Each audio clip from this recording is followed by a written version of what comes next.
Hair rebonding क्या है, कैसे करते हैं और इसका करने का प्रोसीजर क्या है, वो पूरा मैं आपको इस वीडियो में बताऊँगी। आप देख रहे हैं कि इनके जो बाल है साइड में आप देख रहे हैं कितने कर्ली हेयर है और इनके हमने ये रिबॉन्डिंग करी है, इनका ये फाइनल रिज़ल्ट है। तो ये पूरा प्रोसीजर मैं आपको बताऊँगी कि आपको कैसे रिबॉन्डिंग करनी है और इनके जो बाल है मैं आपको बता दूँ पहले कि इनके जो बाल है वो वर्जिन हेयर है, कोई कलर ट्रीटेड, केमिकल ट्रीटेड बाल नहीं है, वर्जिन हेयर है। तो वर्जिन हेयर पर ये रिबॉन्डिंग आपकी मैं बता रही हूँ कि ये ज़रूरी नहीं है कि आप हर बालों की कंडीशन पर यही इसी तरीके से रिबॉन्डिंग करोगे। प्रोसीजर हमारा जो है चेंज हो जाता है हमेशा। पर ये हमारा वर्जिन हेयर पर आपको रिबॉन्डिंग अगर करनी है तो कैसे करते हैं वो मैं आपको बताऊँगी इस वीडियो में। स्टेप बाय स्टेप हम चलेंगे।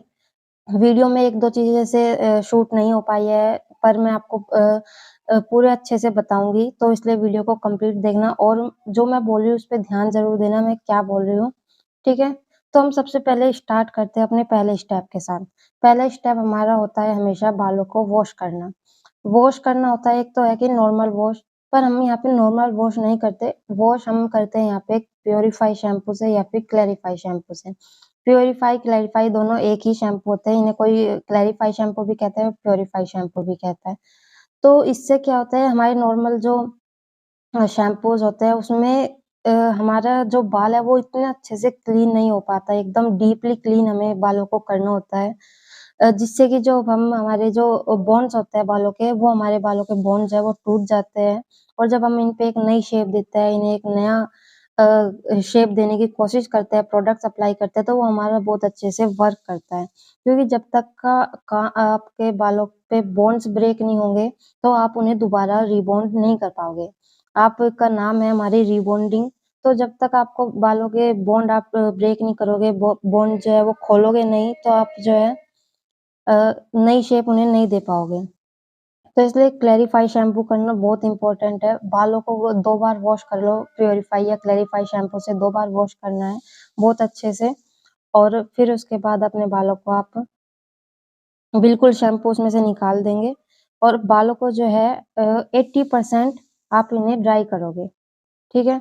Normal blast dry, blow dry करना है, कोई स्ट्रेट ड्राई नहीं, बालों को सिर्फ़ आपको 80% 70-80% आपको उनको ड्राई करना है। उसके बाद हमारी पहली क्रीम आ जाती है, 0 नंबर की स्वॉचकॉफ मैंने यहाँ पे यूज़ किया है, उसका आपको बालों पे अप्लाई करना है। सेक्शन आप देख रहे हैं किस तरीके से ले रहे हैं, ईयर टू ईयर सेक्शन करा है, 4 पार्टीशन में हमने बालों को डिवाइड करा है। और इसको अप्लाई करते वक़्त ये आपको 2-3 पॉइंट्स हैं जो मैं आपको बताऊँगी वो ध्यान रखने हैं, कि एक तो आप रूट्स छोड़ के काम करोगे, आधा इंच कम से कम रूट से छोड़ कर के आप देख रहे हैं कि मैंने छोड़ के जो है वो काम कर रही हूँ। तो रूट से छोड़कर आपको काम करना है बालों को, रूट से बिल्कुल टच नहीं होना चाहिए आपका प्रोडक्ट्स।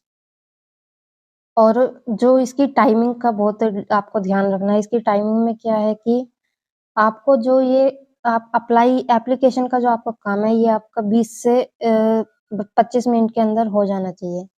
इससे ज़्यादा टाइम आप अगर लोगे तो फिर जो हमारे स्टार्टिंग में जो आपने बाल करे थे, वो आपके ओवरटाइम हो जाएँगे और फिर उनका रिज़ल्ट जो है हो सकता है बाल जल भी जाते हैं। तो इसलिए आपको टाइमिंग का बहुत ध्यान रखना है कि आप अकेले काम मत करो, 2 जने मिलके काम करो तो थोड़ा जल्दी हो जाएगा। तो इसलिए आपको 20 से 25 मिनट के अंदर ही आपको अपनी एप्लीकेशन जो है वो पूरी करनी है और रूट छोड़ कर के काम करना है। सेक्शंस आप ज़्यादा ना तो मोटे लेंगे, ना ज़्यादा पतले लेंगे, क्योंकि ज़्यादा आप हेवी सेक्शन लोगे कि जल्दी-जल्दी करना है, तो बालों के जो बीच में है, बीच के जो बाल होते हैं, वो ऊपर से रह जाएँगे। तो इसलिए आपको नॉर्मल सेक्शन से ही लेकर काम करना है, लेकिन जल्दी-जल्दी काम करना है, ठीक है? अच्छे से पूरे बालों में एप्लीकेशन करेंगे। एप्लीकेशन करते वक़्त आपको एक ये भी चीज़ होती है कि आप डायरेक्ट एसी के नीचे बिठाएँ या ना बिठाएँ। तो आप डायरेक्ट एसी के नीचे नहीं बिठा सकते, रूम में आपका एसी है तो चलेगा, लेकिन डायरेक्ट उसकी हवा के नीचे मत बिठाओ, ठीक है? उसके बाद हमारा ज क्रीम एप्लीकेशन के बाद जो हमारा एक हमें टेस्ट करना होता है, स्ट्रैंड टेस्ट, वो हम यहाँ पे इसे हम इलास्टिसिटी टेस्ट भी बोलते हैं। तो इसमें क्या होता है कि आपको देखना है कि बाल आपके जो है उनका बोन टूट चुका है या नहीं टूट चुका है, इसका मतलब ये होता है। तो जब आप बालों को ऐसे एक पतला-सा एक उनका बाल लो, तो अगर उनका बाल इस तरीके से खींचने पर अगर टूट रहा है, यानी कि अभी आपको और टाइम रुकना पड़ेगा। लेकिन अगर वो ऐसे टूट नहीं रहा है और उसमें एक एस वेव बन रहा है और स्प्रिंग टाइप से आपका बाल बन रहा है, जैसे कि आपने इसमें देखा, तो यानी कि आपके बाल जो है उनका रिज़ल्ट हो चुका है, अब आप उन्हें वॉश कर सकते हैं। तो ये तरीका होता है और ये लगभग आपका आप 20 से 25 मिनट के बाद, ये 30 मिनट के बाद आप चेक कर सकते हैं या फिर बीच में चेक करते भी रहना चाहिए क्योंकि जैसे बाल किसी के पतले होते हैं, किसी के मोटे होते हैं, थोड़ा रिज़ल्ट जो आगे-पीछे भी रहता है टाइमिंग के हिसाब से। तो आपको चेक करते रहना चाहिए। जब आपको ये रिज़ल्ट आपका टेस्ट हो जाए, तो आपको वॉश करना है उसके बाद। वॉश नहीं करना है, रिंस करना है सिर्फ़। वॉश मतलब कि आपको शैम्पू वगैरह का यूज़ नहीं करना, सिर्फ़ बाल में से आपका जो प्रोडक्ट है, वो निकालना है। यहाँ पे जो आप पानी यूज़ करेंगे, वो आप नॉर्मल वार्म वाटर यूज़ करेंगे। बहुत तेज़ हॉट वाटर नहीं लेना, ना ही नॉर्मल ठंडा वाटर लेना है। थोड़ा-सा आपका वार्म वाटर होना चाहिए, गुनगुना पानी जिसे बोलते हैं, वो वाला। तो उससे आपको वॉश करना है। वॉश करने के लिए पहले आपको क्या करना है, यहाँ पे एक ये जो बहुत ही ज़रूरी पॉइंट है, ये आपको बहुत ध्यान में रखना है। जब भी आप इससे आपके रिज़ल्ट पे बहुत फ़र्क पड़ता है कि जब भी आप यहाँ पे रिंस करो बालों को, थोड़ा-सा पहले पानी अपना लूक वार्म वाटर जो आपने करा है, उसे बालों को गीला कर लो और उसके बाद कम से कम 10 मिनट तक आपको बालों को करना है इमल्सिफ़ाई। जैसे कि आप देख रहे हैं, इसे हम बोलते हैं इमल्सिफ़िकेशन। बालों को एक-एक सेक्शन लेके इमल्सिफ़ाई करते रहो, 10 मिनट तक आपको करना है। इससे जो आपका रिज़ल्ट है वो बहुत अच्छा आएगा, इससे बालों में आपके शाइन भी आती है। जैसे होता है ना कि आप रिबॉन्डिंग कर तो लेते हैं लेकिन उसमें बालों में शाइन नहीं आ पाती थोड़े फ्रिज़ी-फ्रिज़ी रहते हैं, तो ये बहुत इम्पोर्टेंट है आपका कि आप बहुत अच्छे से इमल्सिफ़ाई करो 10 मिनट लगभग पूरा 10 मिनट आपको देनी है इमल्सिफ़िकेशन पे और उसके बाद जो आपका प्रोडक्ट है वो बिल्कुल अच्छे से आपको रिंस करना है। बालों में बिल्कुल भी प्रोडक्ट रहना नहीं चाहिए, बिल्कुल अच्छे से रिंस आउट कर देना है बालों में से प्रोडक्ट को। उसके बाद अपने बालों को करना है नॉर्मल ड्रायर। पूरा 100% बालों को ड्रायर करेंगे और उसके बाद ही प्रेसिंग करेंगे। गीले बालों में प्रेसिंग बिल्कुल नहीं करनी। पहले बालों को बिल्कुल ड्राई करना है, ब्लो ड्राई करना है नॉर्मल। बालों को बिल्कुल 100% ड्राई कर लेंगे और उसके बाद आप करेंगे प्रेसिंग। बाद आपको ध्यान रखनी है कि ये पूरा प्रोसीजर वर्जिन हेयर पर है। अगर केमिकल ट्रीटेड है, कलर ट्रीटेड है तो उनका प्रोसीजर अलग होता है, उनके प्रोडक्ट्स भी अलग होते हैं। तो ये आपको ध्यान रखना है कि ये मैं आपको वर्जिन हेयर की रिबॉन्डिंग बता रही हूँ कि वर्जिन हेयर है तो आपको कैसे करना है। तो अब इनके बालों पे आपको करनी है प्रेसिंग। प्रेसिंग आपको सेक्शन वाइज़ लेकर के करनी है। प्रेसिंग करते वक़्त जो आपको ध्यान रखना है कि बालों की जो आप उनकी कितने बाल आप ले रहे हो, ना ही तो आपके जो बाल हैं उनके बीच में से आपकी हथेली दिखती रहनी चाहिए, इतने पतले आपको बाल लेने हैं। क्योंकि आपका अगर बाल कहीं से भी रह गया तो यानी कि आपका वहाँ पे रिबॉन्डिंग का जो रिज़ल्ट है वो नहीं आएगा, ठीक है?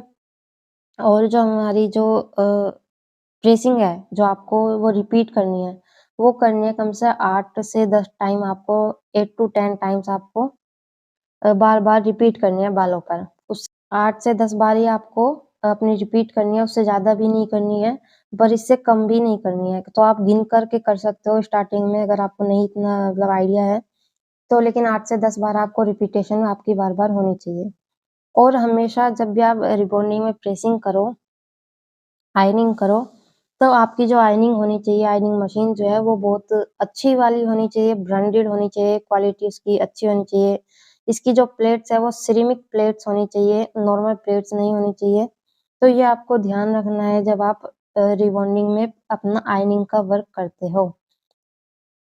प्लेट्स आप ही यहाँ पे आप देख रहे हैं कि मैं आइकॉनिक की ही वो ले रही हूँ मशीन। तो इसकी जो प्लेट्स होती है वो सेरेमिक प्लेट्स होती है, बहुत अच्छी प्लेट्स होती है और शाइन भी आपके बालों में बहुत अच्छी आती है। ठीक है? उसके बाद हमारा नेक्स्ट स्टेप आ जाता है, आपको जो आपकी दूसरी क्रीम जो होती है, जिसे हम न्यूट्रीलाइज़र बोलते हैं, वो आपको अप्लाई करनी है। पहले आपने देखो शुरू से आप अगर आप रिबॉन्डिंग का जो प्रोसीजर है, वो इसमें 3 स्टेप आप मेनली कह सकते पहले आपको बॉन्ड को ब्रेक करना है, फिर उन्हें शेप देनी है और फिर उन्हें सेट करना है। तो जैसे कि हमने पहले बालों को क्रीम लगा कर के उनकी बॉन्ड को तोड़ा, फिर उसके बाद हमने प्रेसिंग से इनके बॉन्ड को शेप आपको जो भी शेप चाहिए वो दी, यानी कि हमें स्ट्रेटनिंग ही चाहिए तो हमने स्ट्रेटनिंग मशीन से उन्हें शेप दिया और अब हम उन्हें सेट कर रहे हैं। तो यहाँ पे आपको क्रीम एप्लीकेशन करनी है न्यूट्रीलाइज़र की, सेम उसी तरीके से आपको करना है। आपको थोड़े-थोड़े बाल लेने हैं, ज़्यादा हेवी सेक्शन भी नहीं, थोड़ा-सा हेवी ले सकते हैं क्योंकि जो इसकी वो होती है कंसिस्टेंसी वो थोड़ी पतली होती है, इतनी हेवी डार्क मतलब गाढ़ी नहीं होती, तो आप इसमें थोड़ा-सा मोटे सेक्शन भी ले सकते हैं। पर आपके हर एक बाल पे अच्छे से अप्लाई हो जाना चाहिए और रूट्स पर अगर आपके लग जाती है तो कोई दिक्कत नहीं है, पर डायरेक्ट रूट पर ही आप ना चलाएँ, पर अगर लग जाए तो ऐसी कोई प्रॉब्लम नहीं है कि रूट्स पे लग गई तो कोई दिक्कत है इस क्रीम से। ये वाली क्रीम आपकी रूट्स पर भी लग सकती है। तो सेम उसी तरीके से एप्लीकेशन करनी है और जब आप ये वाला न्यूट्रलाइज़र आप जब कर रहे हैं, तो आपको अपने क्लाइंट को कहना है कि जो गर्दन है, अपनी जो नेक है, वो एकदम स्ट्रेट रखें और आपको बालों को भी पीछे से बिल्कुल स्ट्रेट ही रखना है। क्योंकि अगर जो आपकी नेक होती है, यहाँ पे जो है कि ये घुमाव जो होता है, इसकी वज़ह से ना कभी-कभी डेंट आ जाता है। तो क्लाइंट को बोलो कि अपनी गर्दन बिल्कुल ना हिलाए, स्ट्रेट रखें और आपको भी एकदम बालों को स्ट्रेट रखना है। उसके बाद आप इससे सिर्फ़ क्रीम को आपको ज़्यादा टाइम नहीं रखना होता, 15 से 20 मिनट आपको रखना होता है और उसके बाद आप वॉश कर सकते हैं। वॉश भी आपको शैम्पू का यहाँ पे यूज़ नहीं करना, सिर्फ़ रिंस करना है बालों को। अच्छे से एकदम प्रोडक्ट जो है वो बिल्कुल निकल जाना चाहिए और उसके बाद जो हमारा मास्क होता है, जो कि हमारा लॉरियल का ही मास्क है, एक्सटेंशन मास्क है, जो कि हमारे ये रिबॉन्डिंग में ही यूज़ होता है, वही मास्क आपको लेना है। कोई नॉर्मल लोकल मास्क नहीं लगाना। तो वो मास्क लेकर के आप इनके बालों में अप्लाई करोगे और इस तरीके से जो आपकी रिबॉन्डिंग है वो प्रोसीजर कंप्लीट हो जाता है। इसके बाद में भी एक कभी-कभी ना कि हम जो आयनिंग होती है वो एक बार और कर लेते हैं, लेकिन वो आपकी ऑप्शनल है, अगर आप चाहें तो कर सकते हैं वरना नहीं भी स्किप भी कर सकते हैं आप। उसके बाद बस बालों को अच्छे से ड्राई कर देंगे, 100% ड्राई करना है, स्ट्रेट ड्राई करना है इस बार लास्ट में कोई ब्लास्ट ड्राई नहीं क्योंकि बाल आपके अभी नाज़ुक हैं, तो ब्लास्ट ड्राई नहीं करना है, स्ट्रेट ब्लो ड्राई करना है। तो इस तरीके से जो आपके प्रोसीजर है वो कंप्लीट हो जाएगा।